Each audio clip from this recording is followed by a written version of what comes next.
As duas correntes, materialistas e espiritualistas, e a síntese. Distinguidos cavalheiros e damas, esta noite aqui, diante de vocês, me sinto realmente feliz. Sei que estou com um público seleto, distinguido, com um público culto, com gentes amantes do saber, e é óbvio que diante de vocês não sinto outra coisa que isso que se chama alegria. Realmente, dentro do terreno da parapsicologia, há muitas inquietudes por este tempo. Não está mais recordar, e ainda que incrível pareça de acordo com as estatísticas, a maior produção de material parapsicológico está nos vindo atualmente da Rússia, e isto resulta bastante interessante. Isto significa que se está dando um passo certamente grandioso para a espiritualidade na União Soviética. Assim, não podemos negar que há duas correntes no mundo que lutam até a morte pela supremacia. Em primeiro lugar temos a corrente espiritualista, formada por todas as religiões, escolas e crenças. Por outra parte, temos nós a corrente materialista, com sua dialética, etc. A corrente espiritualista pensa que ela, absolutamente ela, tem a verdade. A corrente materialista, ateísta, supõe que também tem a verdade. A corrente espiritualista rende culto ao Deus Espírito, não importa que nome se lhe dê, Alá, Brahma, Deus, etc. A corrente materialista rende culto ao Deus Matéria, não importa também o nome que se lhe dê.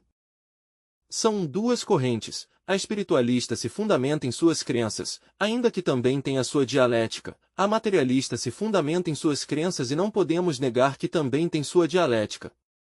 Muita gente tem estudado a dialética materialista de Carlos Marx. Obviamente, os cientistas materialistas supõem que conhecem a matéria definitivamente. Que tem seus pontífices? Sim, os tem. A corrente espiritualista também tem seus pontífices e creem que conhecem ao espírito totalmente. São duas correntes que estão lutando até a morte pela supremacia. De lado e lado há gentes honradas, de lado e lado, seja à direita, seja à esquerda, existem pessoas judiciosas que estudam ou que creem, etc., mas sinceras. Se alguns estão equivocados, pois, não têm a culpa, são uns sinceros equivocados e isso é tudo, já sejam estes da direita ou da esquerda. Em todo caso, as duas correntes pugnam pela supremacia, trata-se dos dois polos disso que se chama substância. Mas analisemos um pouco mais. Em que se fundam os materialistas, qual é sua base?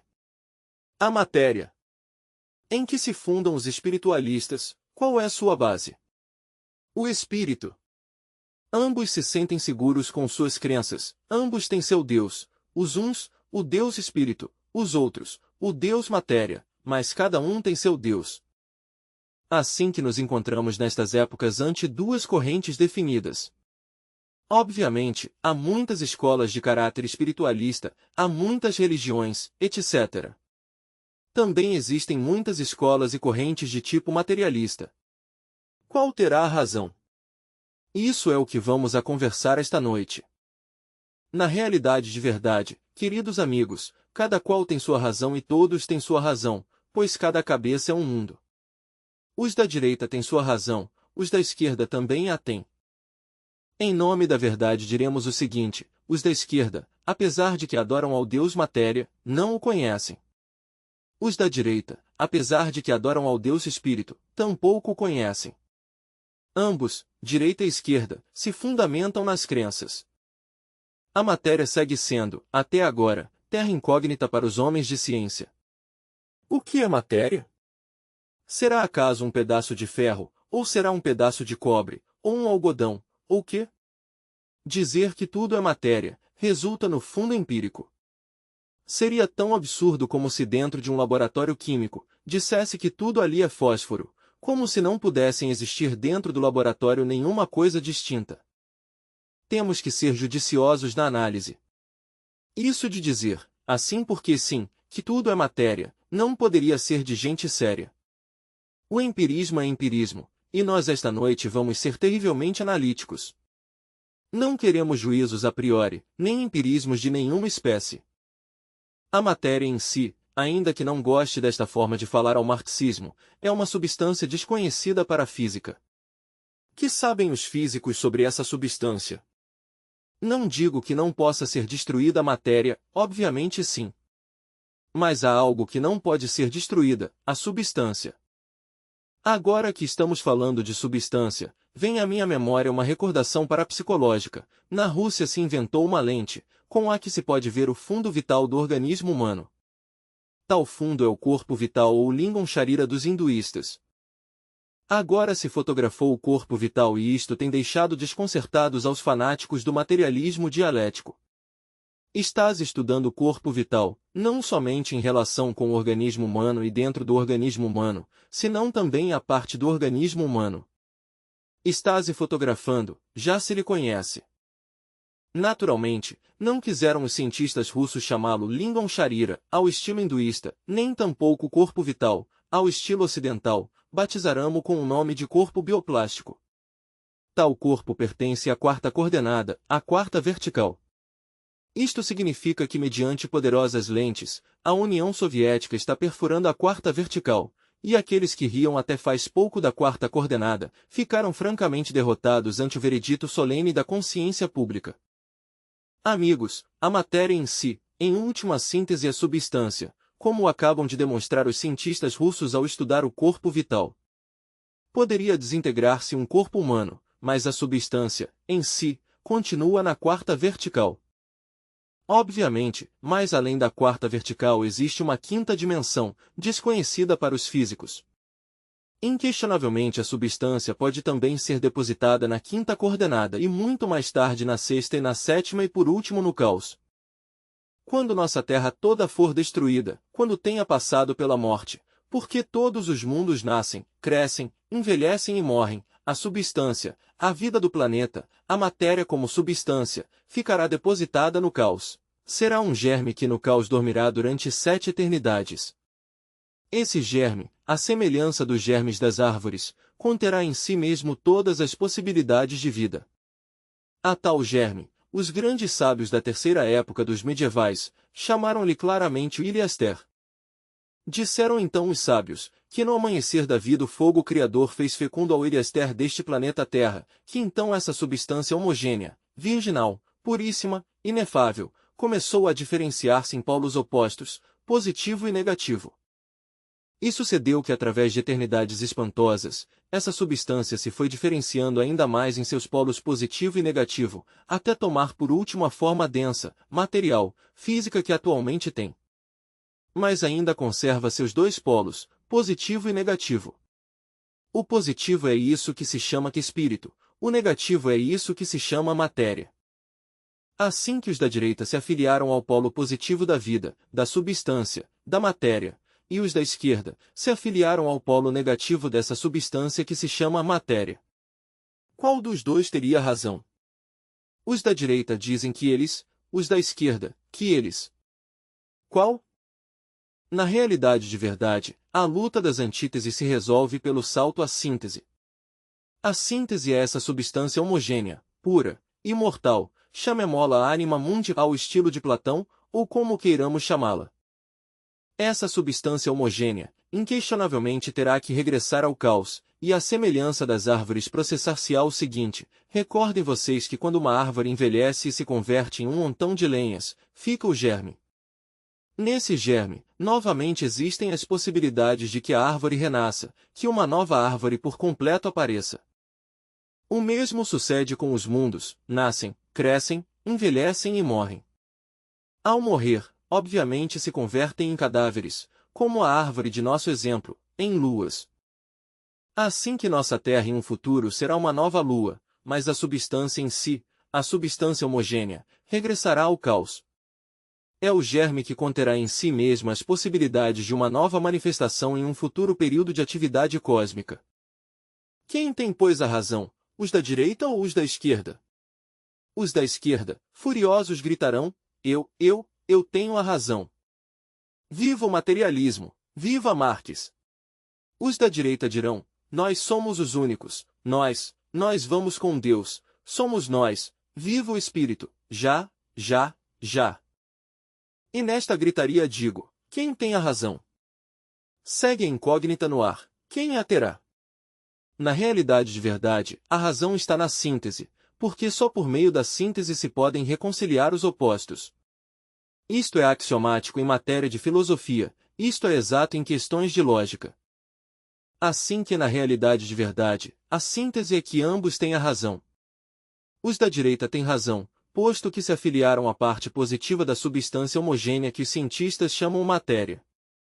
Os da esquerda têm razão, porque estão estudando a matéria, suas investigações científicas são maravilhosas, permitem que hoje tenhamos aviões, foguetes que vão à Lua, submarinos, barcos para transportar de um lado a outro, etc. Assim, pois, ambos têm a razão, não há motivo como para que estejam brigando. O que sim sucede, é que na nova era do aquário, a tese e a antítese devem saltar para a síntese. Devemos entrar em um espiritualismo científico e em uma ciência espiritual, a necessidade de deixar a um lado o dualismo conceptual. É urgente e inadiável afiliar-nos a um monismo transcendental, se necessita de uma ciência religiosa e de uma religião científica. Rússia tem começado, nestes momentos, a dar esse grande passo. Em todas as clínicas, em todos os hospitais se começa a usar a parapsicologia, o hipnotismo, o psiquismo, está se perfurando a quarta vertical. Tudo tende, pois, à unificação das duas dialéticas, a materialista e a espiritualista. Ambas têm razão, volvamos à síntese. A ciência da parapsicologia, inquestionavelmente nunca tem desdenhado a matéria, mas tampouco tem subestimado ao espírito, marcha pelo caminho da síntese, através das investigações científicas, da análise. Estamos, nestes momentos, no umbral de uma revolução cultural total. As duas correntes terão que integrar-se, unir-se. Porque de nada serve que nos identifiquemos com um só polo da vida. A vida tem dois polos, o positivo e o negativo. É urgente que nós nos liberemos dessa identificação e que aprendamos a ver as coisas integralmente, como matéria e como espírito. Comecemos pelo átomo. No átomo se realiza o encontro total dos dois polos, positivo e negativo. Os físicos atômicos investigam a fundo os elétrons, os prótons, etc., etc., mas os esoteristas, os amantes do saber espiritual, os parapsicólogos, etc., investigam dentro do mesmo átomo as cargas elétricas, os Axin, nome estranho para vocês. Certamente, dentro do átomo existem os Axin. E que são os Axin? Os hebreus nos explicam claramente, partículas ígneas, invisíveis à simples vista para os cinco sentidos, mas perceptíveis com um sexto sentido, os sábios judeus não ignoram isso. Estas almas ígneas ou partículas ígneas, inerentes a cada átomo, tocam imediatamente com toda a estrutura atômica, estão contidas na estrutura atômica, são as inteligências que mantêm os átomos em órbita ao redor de seu centro nuclear, dentro da molécula. Alguns sábios do Oriente sabem trabalhar com os Axin, e como queira que cada Axin tem poder sobre um átomo, obviamente esses sábios realizam prodígios com a matéria viva, milagres diríamos, operações esotéricas científicas exatas, isso é tudo. O Axin é, disséramos, positivo, é a partícula ígnea que forma a consciência na matéria, posto que tais se tem investigado e se sabe já que na matéria também há consciência. A estrutura atômica é a parte material em si mesma. Se o Axin abandona o átomo fica morto, se desintegra e vice-versa. Se a matéria não houvesse o Axin, não poderia existir. Em cada átomo existe uma partícula consciente da natureza e do cosmos, uma partícula ígnea. Assim, pois, o Axin é a parte positiva do átomo e a estrutura atômica é a parte negativa do átomo. Ali estão os dois polos, positivo e negativo. Por aí poderia começar o conflito entre as duas correntes, a da extrema-direita e a da extrema-esquerda. Os da extrema-direita dizem, a consciência ígnea é tudo, é o importante. Os da extrema-esquerda dizem, que consciência ígnea, o interessante é a estrutura física do átomo. Mas, ao falar assim, desconhecem as correntes elétricas, as cargas elétricas, as negam de imediato. Negar as cargas elétricas dos átomos é absurdo, e os Axin são precisamente isso, a parte desconhecida das cargas elétricas. Por aí começa o conflito, pois, entre os teístas e os materialistas, ou melhor disséramos, entre os sequazes do Deus Espírito e os sequazes do Deus Matéria. Estou falando ante gente muito culta, o sei. rogo a todos por o máximo de atenção nesta questão. Nestes tempos de surpresas, de crise mundial e de bancarrota de todos os princípios, temos que fazer-lhe a dissecção a esta questão da matéria. Bem sabemos que o 4 de fevereiro do ano 1962, entre as 2 e as 3 da tarde, se iniciou a Era do Aquários. Então houve um grande eclipse de Sol e de Lua, e isso foi grandioso. Creio que os astrônomos não ignoram o que aconteceu. Houve um engarrafamento do trânsito celeste na constelação do Aguador. Os planetas do Sistema Solar se reuniram todos nessa constelação. Assim foi como começou a Era do Aquários entre o augusto trovejar do pensamento. É por isso, precisamente por isso, que chegou a hora de fazer-lhe a dissecção a tantas teorias de extrema direita ou de extrema esquerda. Grandes acontecimentos se avizinham e isso está já demonstrado cientificamente. Quero falar-lhes nestes momentos das Pleiades. Os astrônomos podem ver no firmamento 7 sóis que constituem a constelação das Pleiades. O que sim ignoram muitos astrônomos, é que este Sol que a nós nos ilumina, que a nós nos dá vida, é o 7º Sol das Pleiades.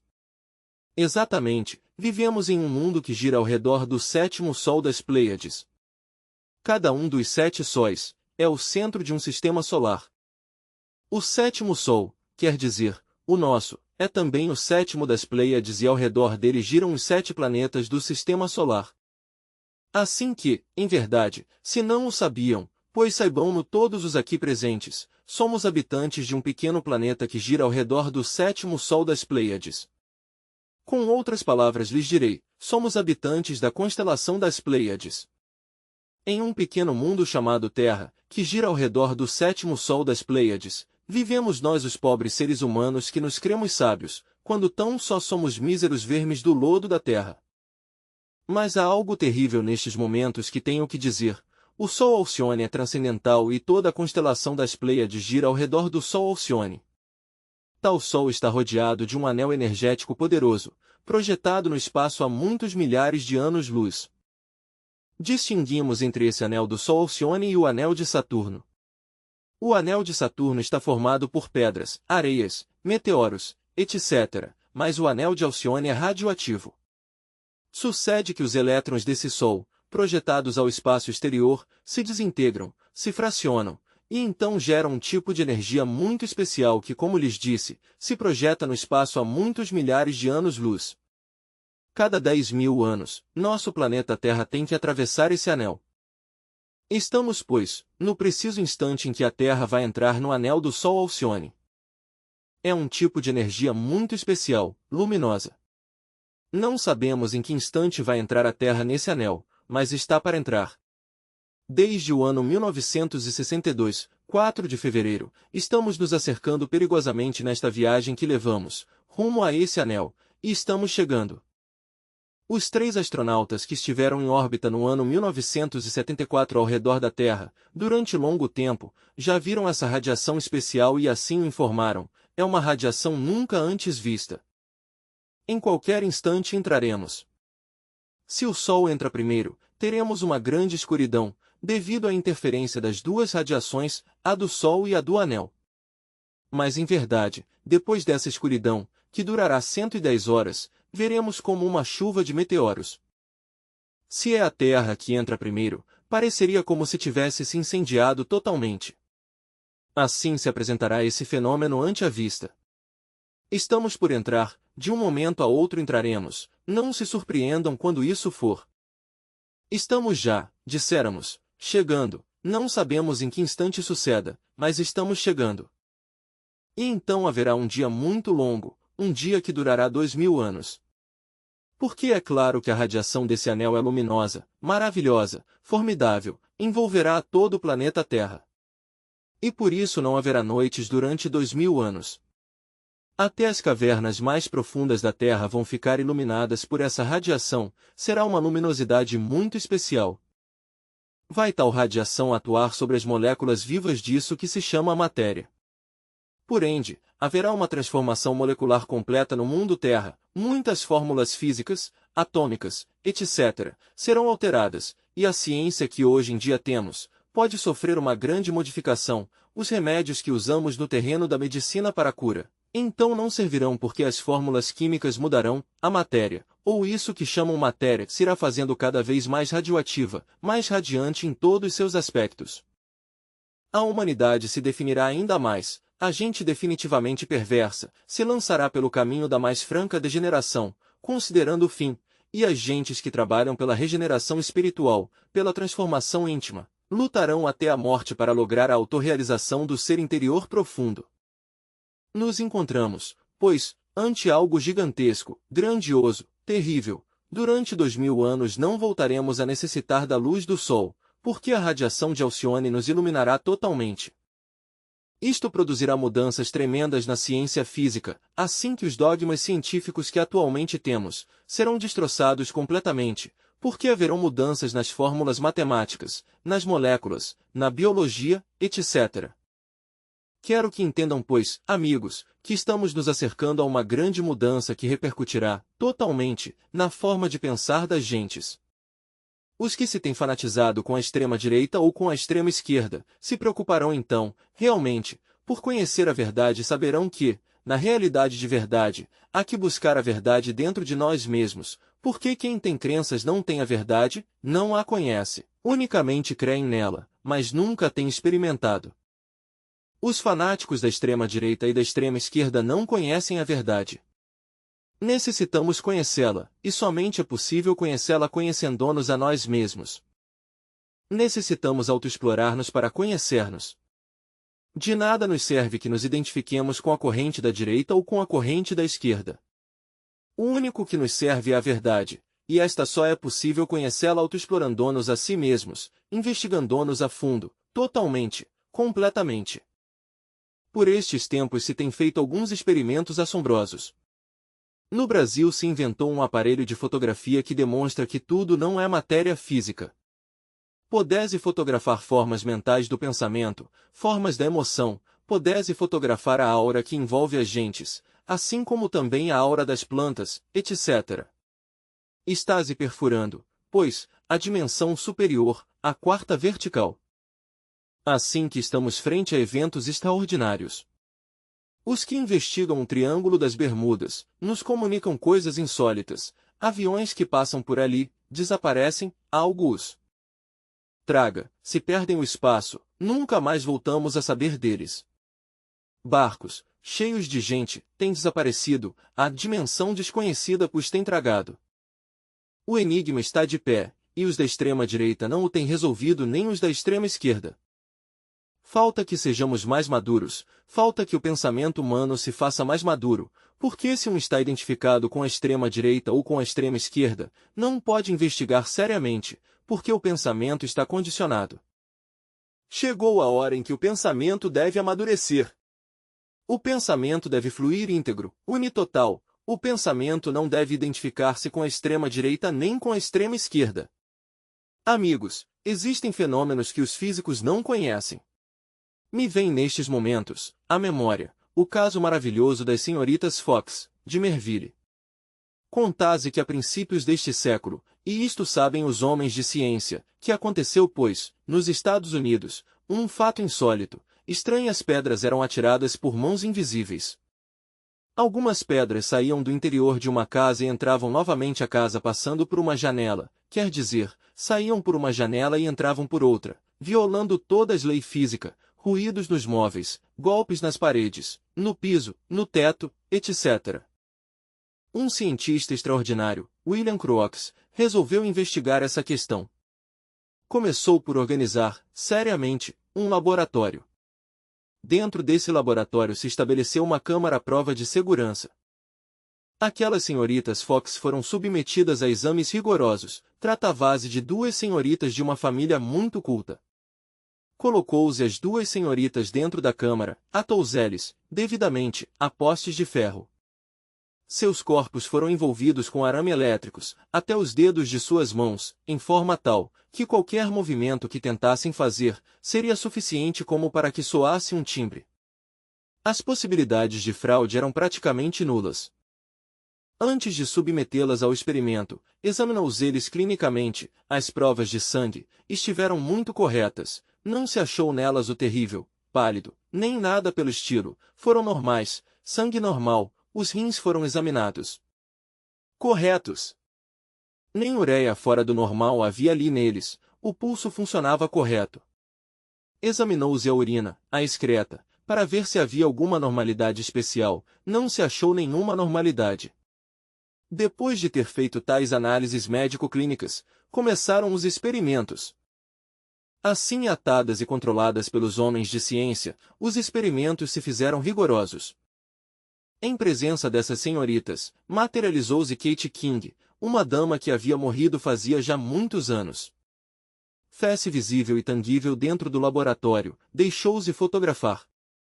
Tenho que lhes dizer a vocês que os cientistas que concorreram a esses experimentos eram ateus, materialistas e incrédulos em 100%.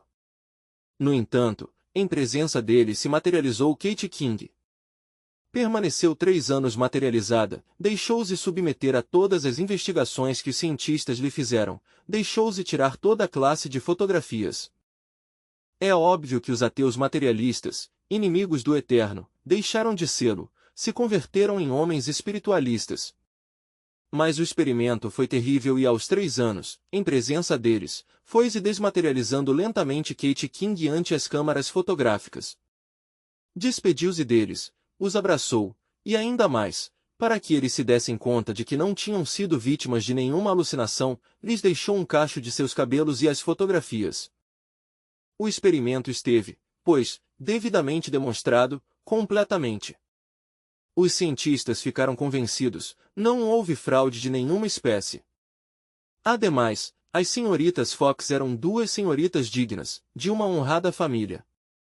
O que sucedeu, sucedeu, e elas não eram culpadas de todos os fenômenos que aconteciam nessa casa.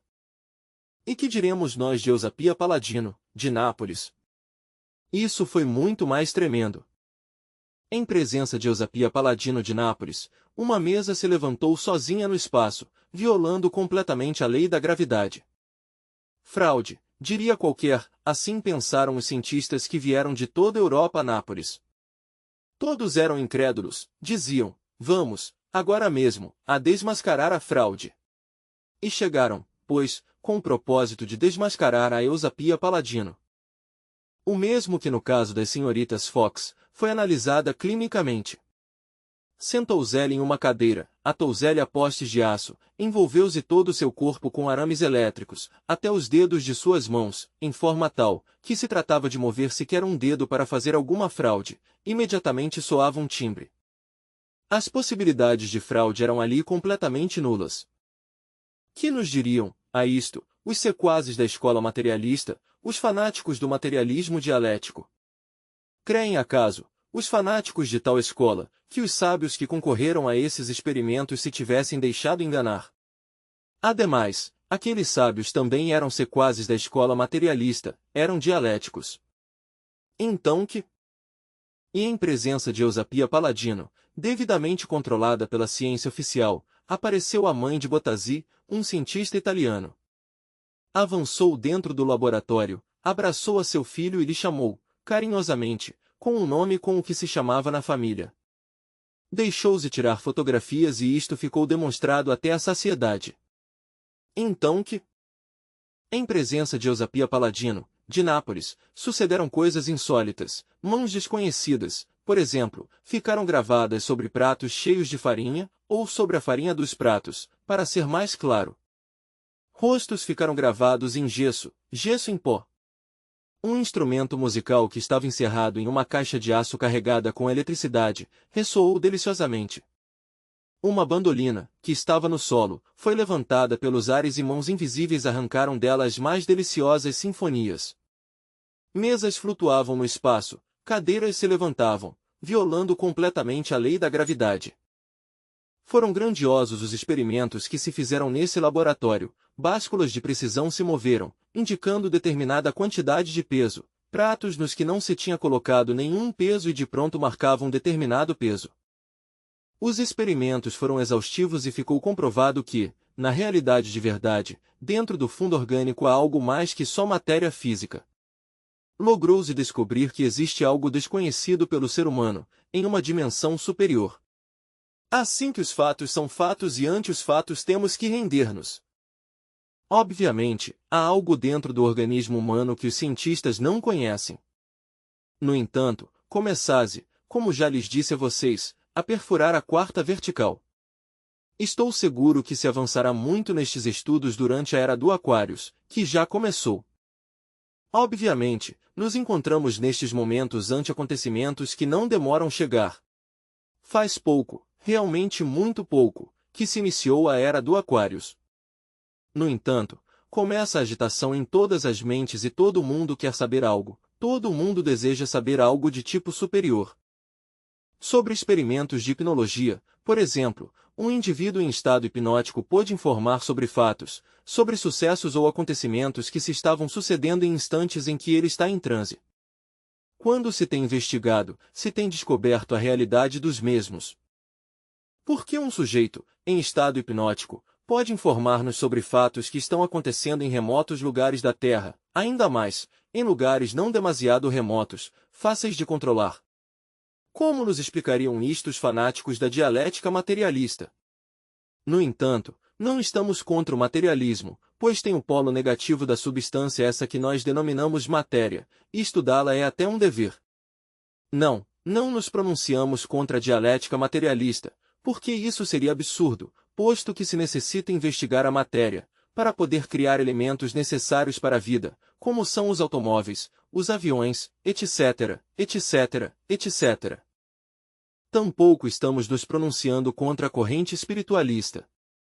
Se lhes digo isto aos fanáticos da dialética materialista, é simplesmente com um propósito, fazer-lhes compreender que há dois polos na vida, o positivo e o negativo, e que ambos existem, e que ambos podem ser demonstrados cientificamente, e que ambos têm razão.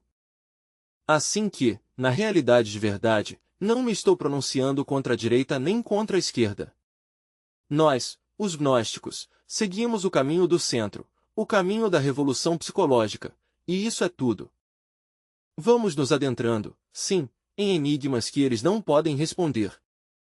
Como é possível, por exemplo, que construam enormes barcos que podem sulcar os mares, ou aviões extraordinários que nos levam a qualquer lugar da Terra em poucos momentos, e no entanto, não sejam capazes todavia de criar um simples germe vegetal, capaz de germinar? Por que se fazem foguetes atômicos, submarinos atômicos, etc., e no entanto, não se pode criar um germe vegetal, capaz de germinar? E se isso não é possível, que diremos nós, por exemplo, sobre a criação de germes de animais, ou de humanoides? Coloquemos nós as substâncias químicas do zoosperma e do óvulo sobre a mesa de um laboratório e roguemos aos homens de ciência que fabriquem um par de gametas, masculino e feminino, o suficientemente nobres como para poder originar um novo organismo humano, e criar homens, ainda que estes se pareçam ao Frankenstein da fantasia. Seriam, acaso, capazes eles de criar esse par de gametas, um zoosperma e um óvulo? Seriam capazes? Sim, são capazes. Mas, seriam capazes de fazer com que esse par de gametas originassem um novo organismo? Não são capazes. Nós, aqui, tivemos também, no México, um homem famoso. Quero referir-me ao ilustríssimo grande sábio Dom Alfonso Herrera, o autor da teoria essa, famosa, da plasmogenia. Inventou uma célula artificial, a criou, mas essa célula nunca teve vida, foi uma célula morta. Então com que autoridade poderiam, por exemplo, os afiliados à dialética materialista, os homens da esquerda, refutar aos da corrente da direita? Para poder refutar a corrente da direita, aos espiritualistas, há que exibir fatos. Façam o homem e os da direita crerão nos da esquerda. Mas façamo-no. Poderiam fazê-lo? Ou não vamos tão longe, façam um germe vegetal, capaz de germinar, e então os da direita se inclinarão ante os da esquerda,